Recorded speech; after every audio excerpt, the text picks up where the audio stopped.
Welcome to the Keto Summit Show, where it's all about helping you lose weight, regain energy, and live a healthier lifestyle using a keto diet. Here's your host, Louise.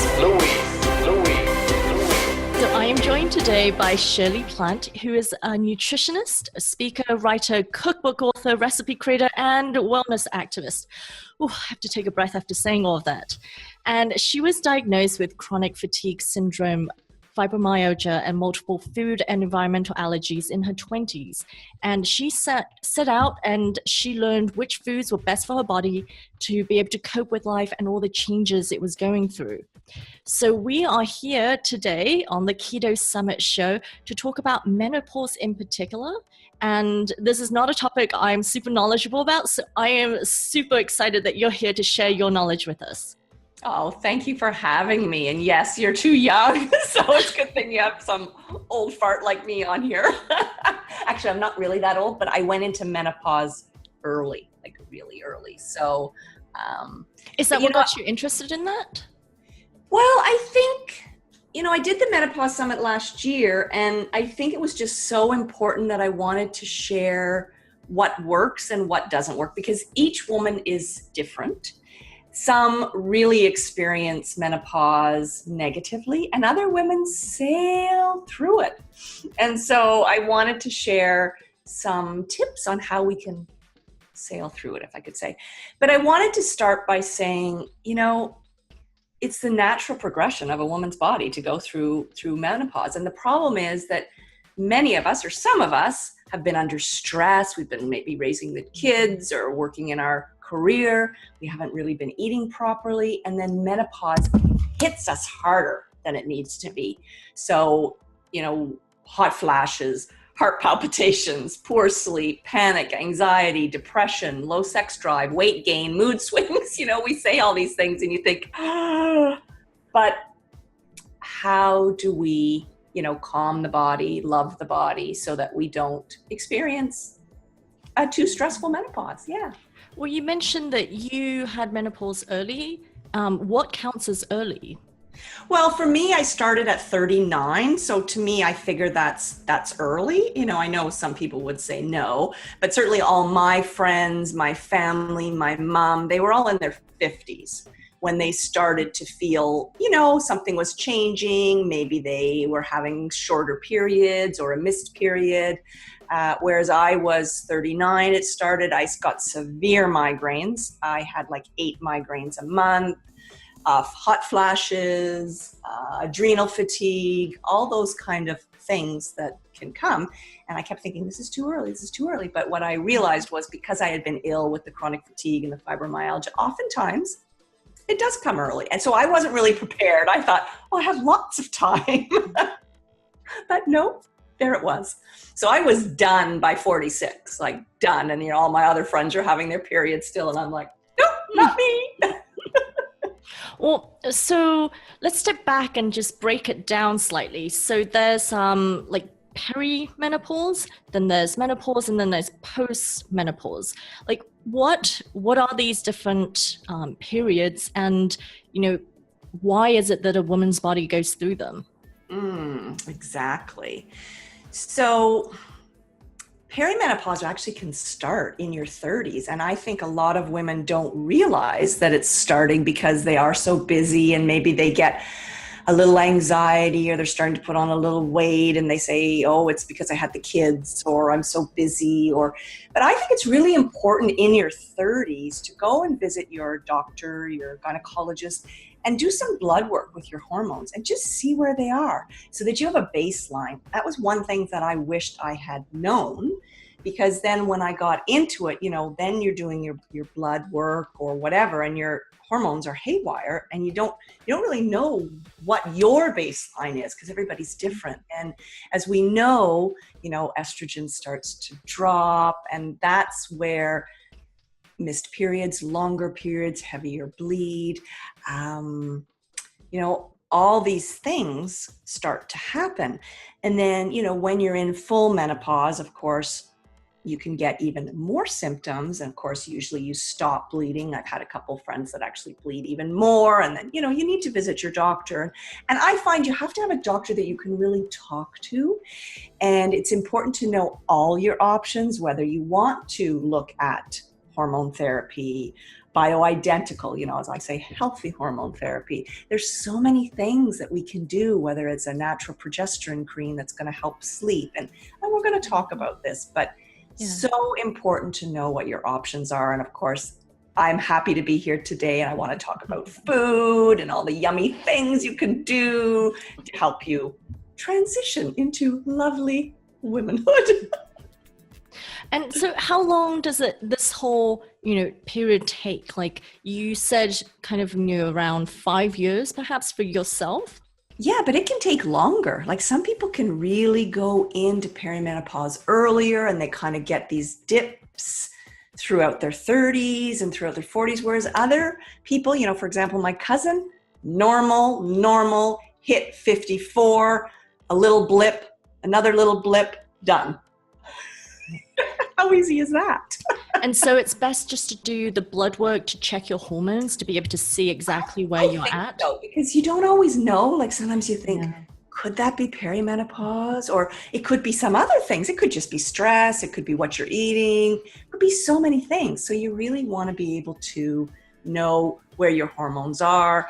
And maybe you want to do it every month or, every couple of months just to see. And certainly, your blood work will show you whether it is even the beginnings of perimenopause or not.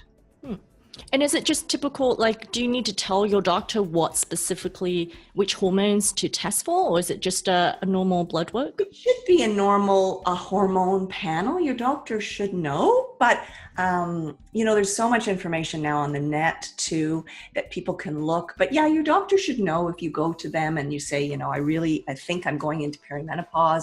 I'd like to know where my hormones are. I want you, test sort of the normal, which is your estrogen, your progesterone, your testosterone. But you also want your doctor to test your thyroid and because maybe that's playing a role. Or so I think it's important to have a really good physical checkup leading up to, because sometimes you're in your 30s and you're so busy, maybe you're raising the kids, or in your 40s and 50s like me, your parents then get ill and you're looking after them. And so I think the one thing about menopause is that it's a time to honor you. It's a time to step back. Hopefully you've raised the kids, you've built your career.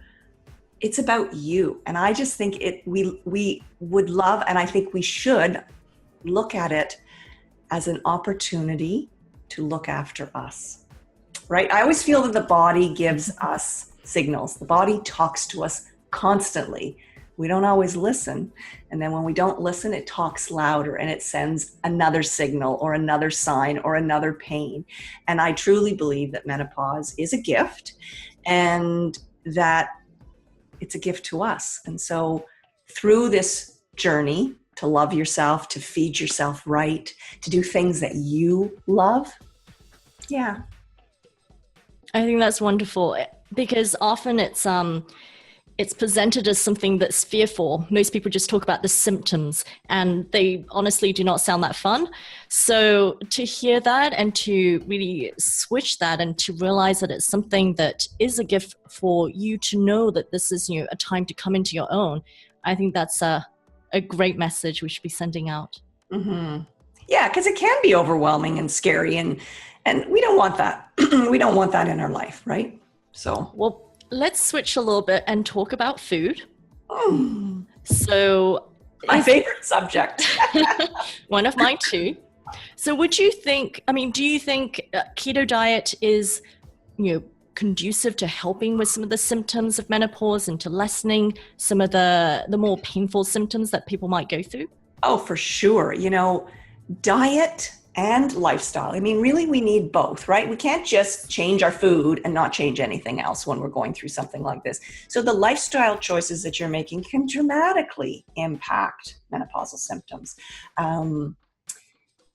And as I mentioned earlier, you know, this is a time to really pay attention to you, take time for you, right? Pamper yourself, excuse me, get together with your girlfriends, make healthy meals together, you know, have that support.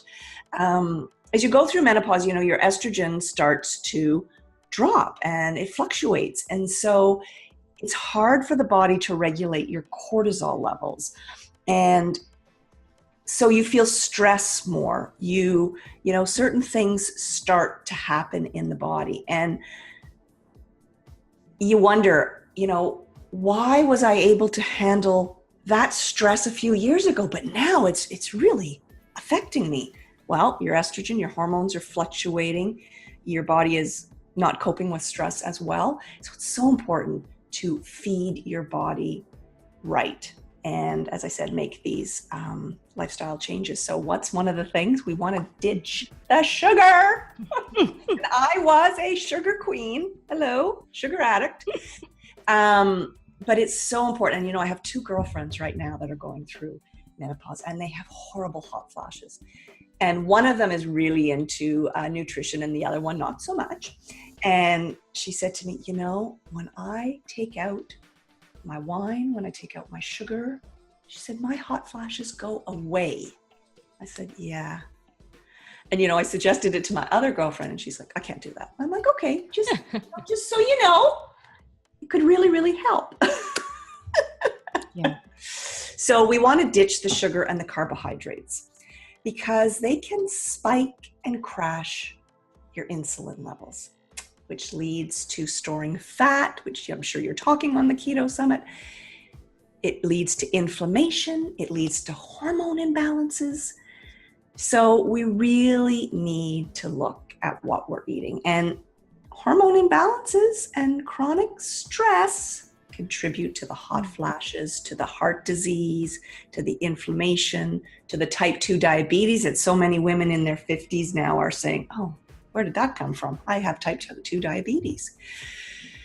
So for me, you know, I think keto is really important, as I say, sort of keto alkaline. And what do I mean by alkaline? You really want to have an alkaline diet leading up to and going into menopause. And when I say alkaline, I say the beautiful green foods. Just think green. Be Kermit the Frog and think green. We want green on our plate.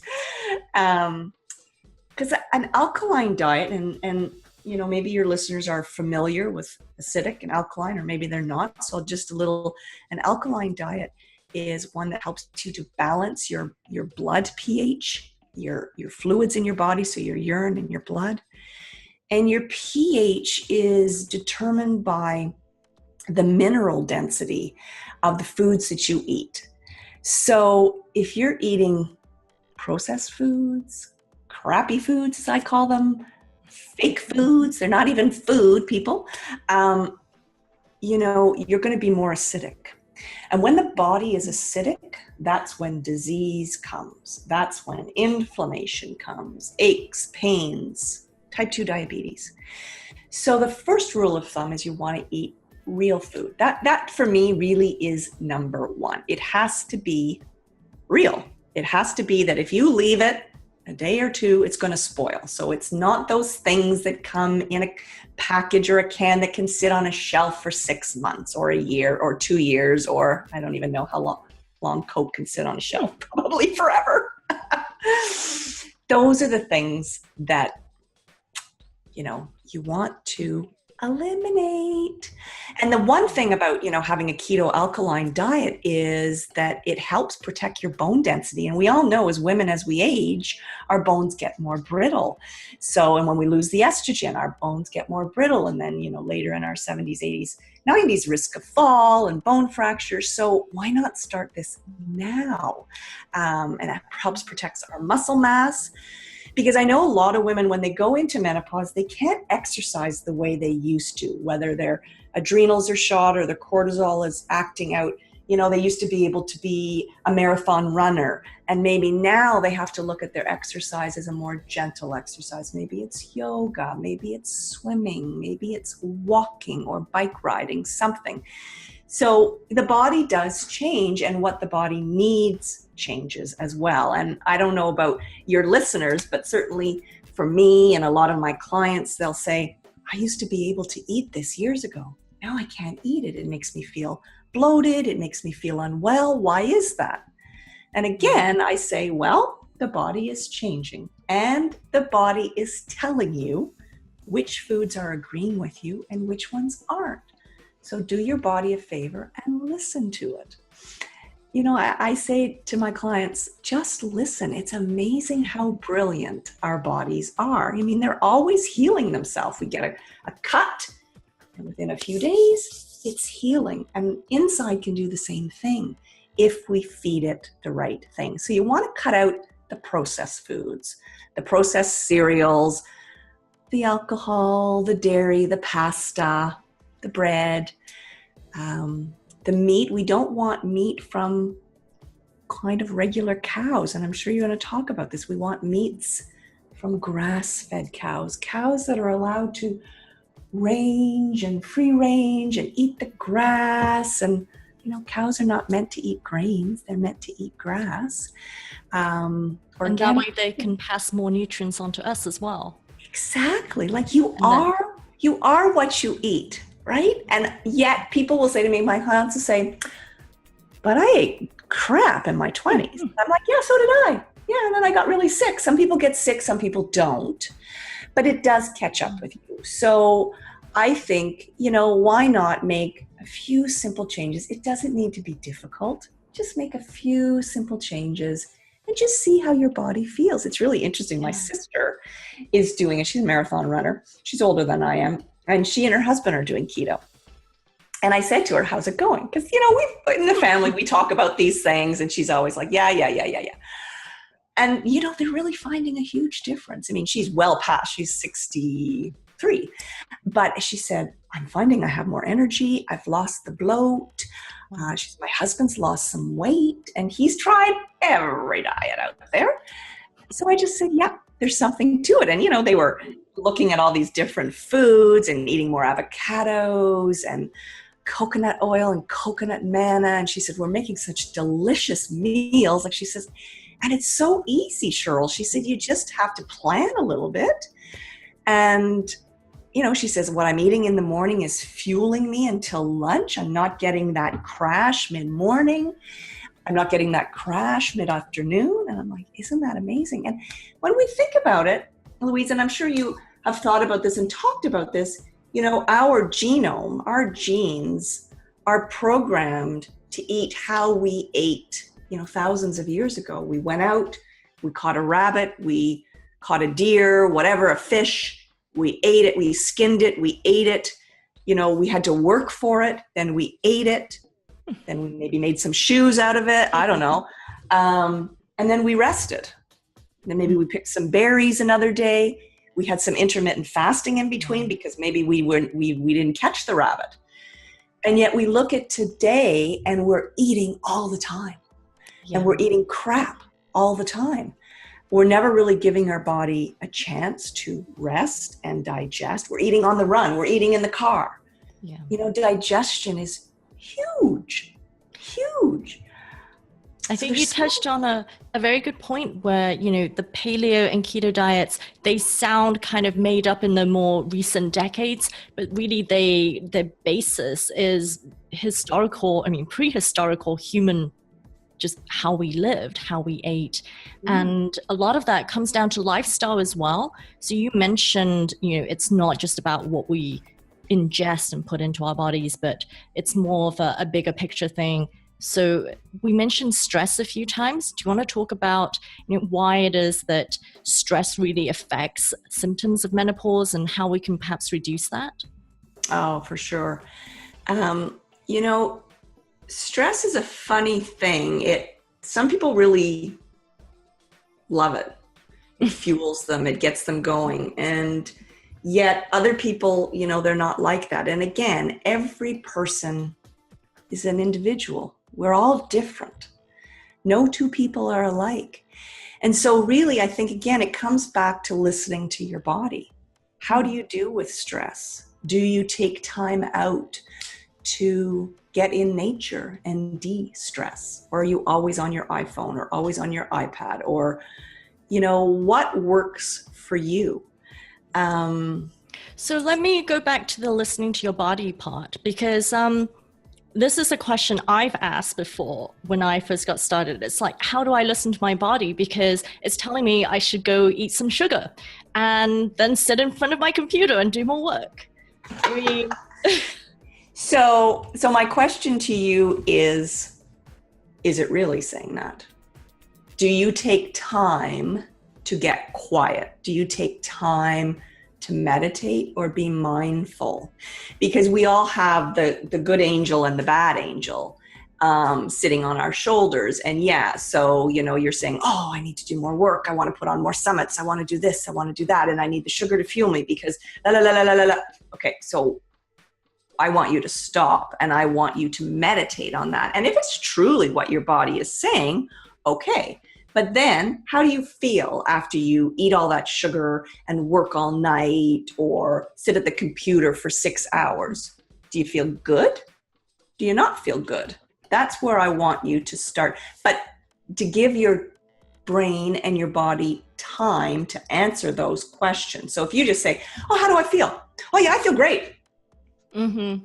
No, I want you to stop. I want you to breathe. I want you to take 10 or 12 deep cleansing breaths, or I want you to go out into the forest if you have a park near you or a forest near you, and just no iPhone, no nothing, silence, and listen to your thoughts. And ask yourself, what do I truly need today? Maybe you do need to finish that project because it's causing you stress that you haven't finished it. Okay. But then what do you need after that? Do you need to take a little break? Do you need to pamper yourself? Do you need to sit in an Epsom salt bath? Do you need to be with your girlfriend or your hubby or your dog or your cat? What do you need? Yeah. And it's only through creating that space for yourself to reflect that you can really examine what your thoughts actually are. I think it's, I think that's one of the tough things, because in our modern world, it's so easy to think that this is it. Yeah. And it's so hard to carve out that time. But if you had a child or a dog, or, you need to take time to walk that dog. That dog needs to go out, sniff, and do the things that a dog needs to do. So you need to do that too. If your child needed something, you would do it. You would carve out time. So carve out time for you. Maybe you want to journal. Some people love to journal, other people don't. Maybe you want to buy an adult coloring book and color for half an hour and see what comes. Maybe you like to paint. Yeah. It's little things like that. Why not? So that can definitely help decrease stress as well, and also figure out what's going on in your body and make you realize sort of how you're viewing your life, and perhaps even realize that you might be going through menopause, or that something else is happening in your body that you need to be aware of. Right. It could be something else. It could be another illness, or it could be something else. But, I like to say that it's like a pie and there's pieces of the puzzle. And as you mentioned, it's diet and eating well, and it's the right kind of exercise that works for you, and it's some mindfulness or some meditation, and it's being with some good friends and pampering yourself. There's little pieces. And I almost say to people, and there's exercises that you can pull up on the net, and you draw, what is taking up the most of your energy? Is it, your work life? Is it your family life? And, and do it on a circle, on a pie, and then get quiet and say to yourself, okay, am I enjoying that 80% of my life is work or work stress? Yes or no? Oh, I only have this little bit for my relationship. Do I, it's to me, it's a time to really reflect and look at what you need, because, you've been running, like right now, you're young and you're running the ropes, and all of a sudden it's like, okay, wait a minute, I give myself the permission. And that's part of it too, is giving yourself the permission to, and I don't know, something about turning 50 for me, I just gave myself the permission to do what I wanted. tend to say no. And that's really hard for a type A personality. Even someone with chronic fatigue syndrome, like I had for years, I always would say yes, yes, yes. And, that's probably why I got where I did. And the food that I was eating was crap. But like I just think give yourself permission to turn off the TV, turn off the devices. And, and I know we're going to talk about sleep because that's really important is for sure. The devices. There is that light from the computer, from your iPhone, from the TV that tells your brain to stay awake. And so many of my clients will say, well, I just can't sleep and menopause is coming and I'm up all night.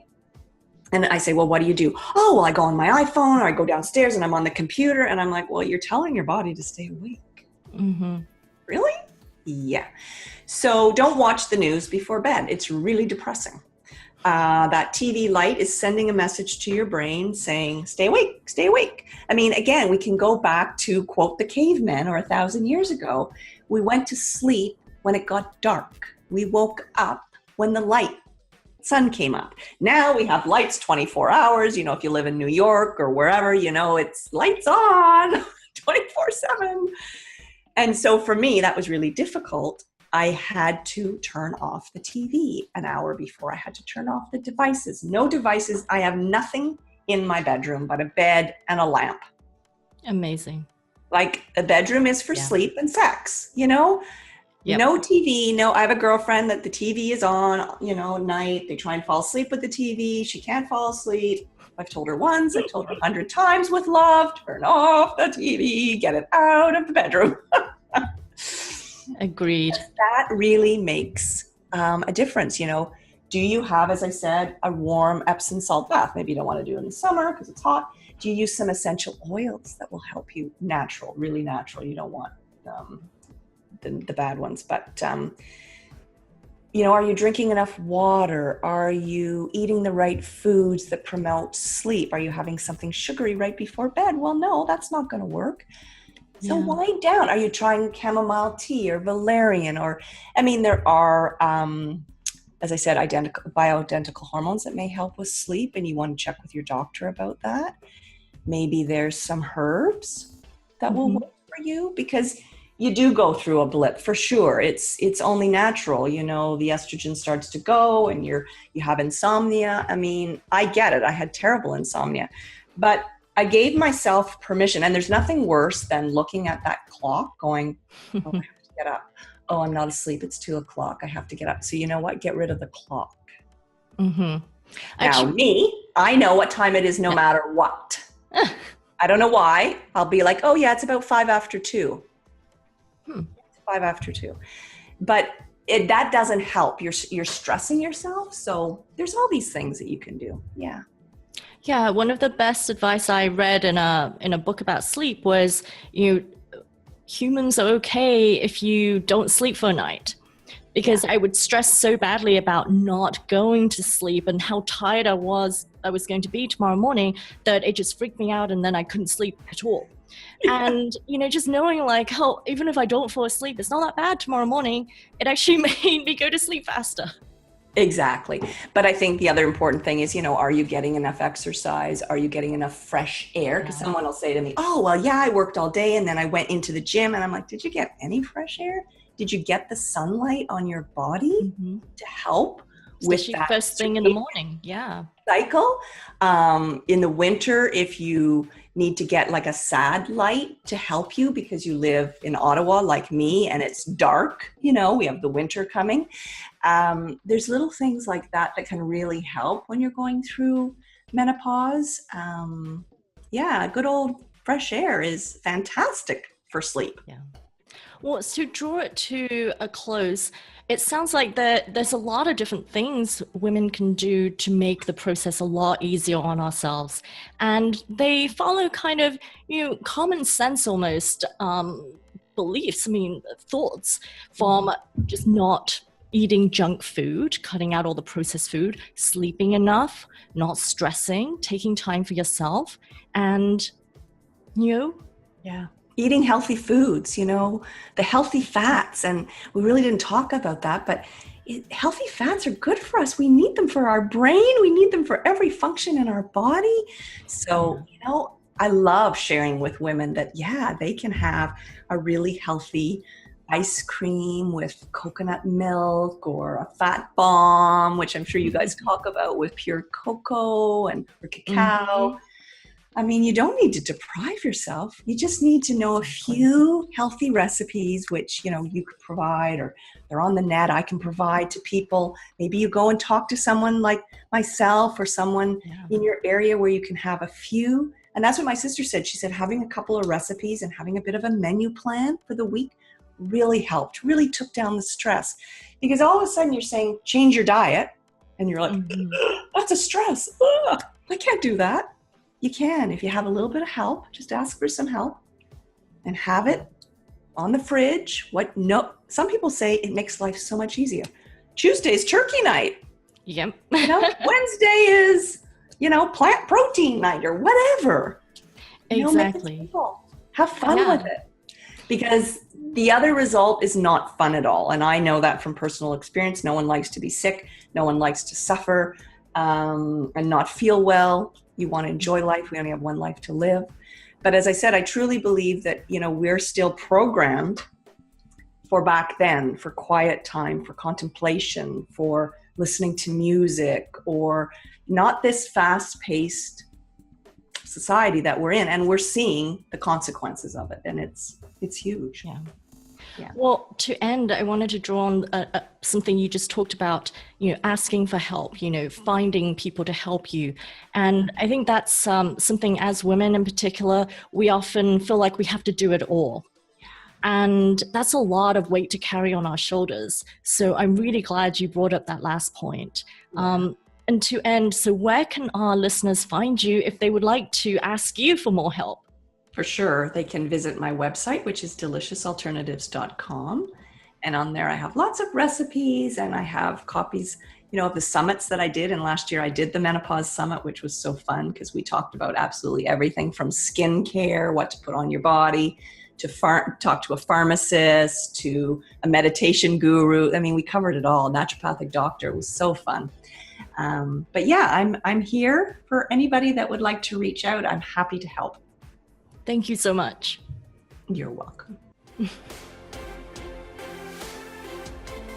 Hey, it's Louise from the Keto Summit Show, where we share practical tips and actionable advice to help you look good and feel good lifelong. So if you've enjoyed watching this video, then please click the subscribe button on YouTube and share our YouTube link with your friends and family. Thanks, and see you on the next episode.